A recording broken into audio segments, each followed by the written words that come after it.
में एक वाहिद politician barrister Asaduddin Owaisi साहब ने, जिसने पार्लियामेंट में उस शख्स ने कहा कि मुझे सिक्योरिटी नहीं चाहिए, और जिनके गाड़ी पर 6 गोली पॉइंट ब्लैंक रेस से चली, अल्लाह रब्बुल इज्जत ने उन्हें बचा लिया और लोगों की दुआएं थी, लाखों नहीं करोड़ों लोगों की दुआएं थी, अल्लाह ने उन्हें बचा लिया और अल्लाह उनको सलामत रखे।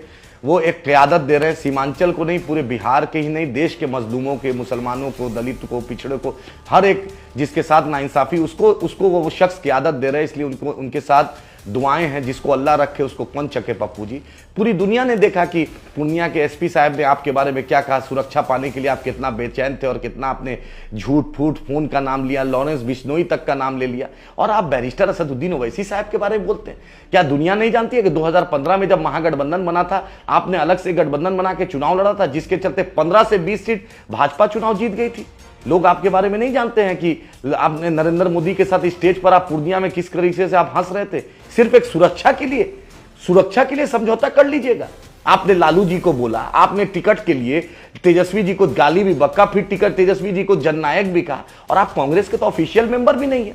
आप यही बात बैरिस्टर असदुद्दीन ओवैसी साहब के बारे में आप जाकर रेवंत रेड्डी साहब से पूछिए, जो तेलंगाना के चीफ मिनिस्टर है। कांग्रेस का 3-4 चीफ मिनिस्टर में एक सबसे मजबूत चीफ मिनिस्टर है रेवंत रेड्डी साहब, प्रदेश अध्यक्ष भी रहे। हर दिन बोलते हैं बैरिस्टर साहब मेरे बड़े भाई हैं, अकबर साहब मेरे छोटे भाई हैं, और तेलंगाना नहीं, पूरे साउथ इंडिया नहीं, पूरे देश की एक बेबाक आवाज है बैरिस्टर साहब। उनके बारे में आप बोल रहे हैं। जब उनसे मिलते हैं तो आप बड़े गले मिलते हैं, बड़े भाई छोटे भाई। अब बैरिस्टर साहब वाहिद हिंदुस्तान में एक पॉलिटिशियन है जिसने पार्लियामेंट में खड़ा होकर जिस शख्स ने कहा कि मुझे सुरक्षा नहीं चाहिए, जिस पर गोली चली, पॉइंट ब्लैंक रेस से गोली चली, और आप एक सुरक्षा के लिए बैरिस्टर साहब पे बोल रहे हैं। मुख्तार अंसारी साहब के घर जाने वाले का नाम बैरिस्टर असदुद्दीन ओवैसी साहब, अतीक अहमद के घर वाले उसकी बेगम के साथ खड़े रहने वाले का नाम बैरिस्टर असदुद्दीन ओवैसी साहब, उसके पूरे परिवार के साथ, पहलू खान के साथ, तबरेज अंसारी के साथ, किसी के साथ भी ज्यादती हुई उस शख्स के साथ खड़े रहने वाले का नाम बैरिस्टर असदुद्दीन ओवैसी साहब। सबसे ज्यादा भाजपा और आरएसएस को एक्सपोज करने वाले शख्स का नाम बैरिस्टर असदुद्दीन ओवैसी साहब। आईसिस जो दुनिया की सबसे खतरनाक आतंकवाद संगठन है, उसके खिलाफ अगर हिंदुस्तान में सबसे पहला कोई शख्स बोला, उसका नाम बैरिस्टर असदुद्दीन ओवैसी साहब। आरएसएस को एक्सपोज किया, जिसने पाकिस्तान को आज नहीं 2012 में जाकर पाकिस्तान की धरती पर एक्सपोज किया। वहां पे भाजपा के भी एमपी बैठे थे, कांग्रेस के भी एमपी मणिशंकर अय्यर जी और कीर्ति आजाद साहब बैठे थे, लेकिन जिस बेबाकी से बैरिस्टर असदुद्दीन ओवैसी साहब ने पाकिस्तान को एक्सपोज किया, पूरी दुनिया जानती है। आज ऑपरेशन सिंदूर के बाद जिस तरीके से बैरिस्टर असदुद्दीन ओवैसी साहब ने पाकिस्तान को एक्सपोज किया, उसका टेरर नेक्सस को उसको किया, पूरी दुनिया ने उसको सलाम किया है। आप समझते नहीं है और आप बैरिस्टर साहब पे सवाल उठा रहे। कुछ तो पप्पू जी शर्म कीजिए, कुछ तो नैतिकता रखिए। राजनीतिक में नैतिकता होती है। आप कांग्रेस के ऑफिशियल मेंबर भी नहीं है। कांग्रेस के बड़े से बड़े लीडर जानते हैं कि न्यूक्लियर डील में अगर किसी ने वकालत की तो उसका नाम बैरिस्टर असदुद्दीन ओवैसी साहब। प्रणब मुखर्जी को राष्ट्रपति बनाने में अगर सबसे ज्यादा मदद की तो उसका नाम बैरिस्टर असदुद्दीन ओवैसी साहब। आज उपराष्ट्रपति का चुनाव हुआ और सबसे बेबाकी से किसी ने उपराष्ट्रपति के कैंडिडेट को, जो इंडिया गठबंधन का कैंडिडेट था, उसको उस शख्स का साथ दिया, उसका नाम बैरिस्टर असदुद्दीन ओवैसी साहब।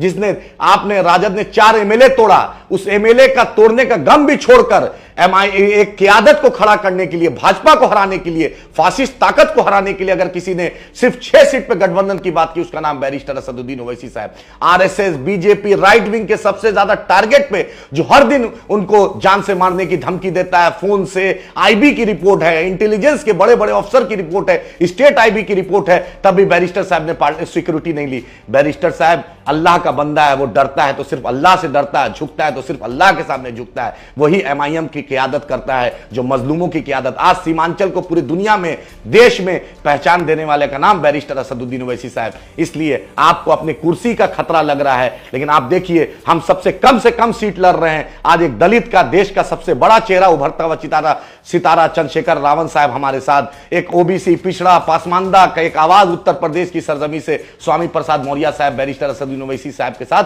कंधे से कंधे मिलाकर पूरे देश के मजलूमों की लड़ाई लड़ रहे हैं। इसलिए पप्पू जी, आप बैरिस्टर असदुद्दीन ओवैसी साहब पर सवाल करने से पहले अपना देख लीजिए कि आपने कब कब भाजपा को मदद की। और बैरिस्टर असदुद्दीन ओवैसी साहब, एमआईएम ने सबसे ज्यादा मुखालफत की है तो भाजपा के खिलाफ की है, और क्यामत के सुबह तक हम आरएसएस, बीजेपी के खिलाफ थे, हैं और इंशाअल्लाह रहेंगे।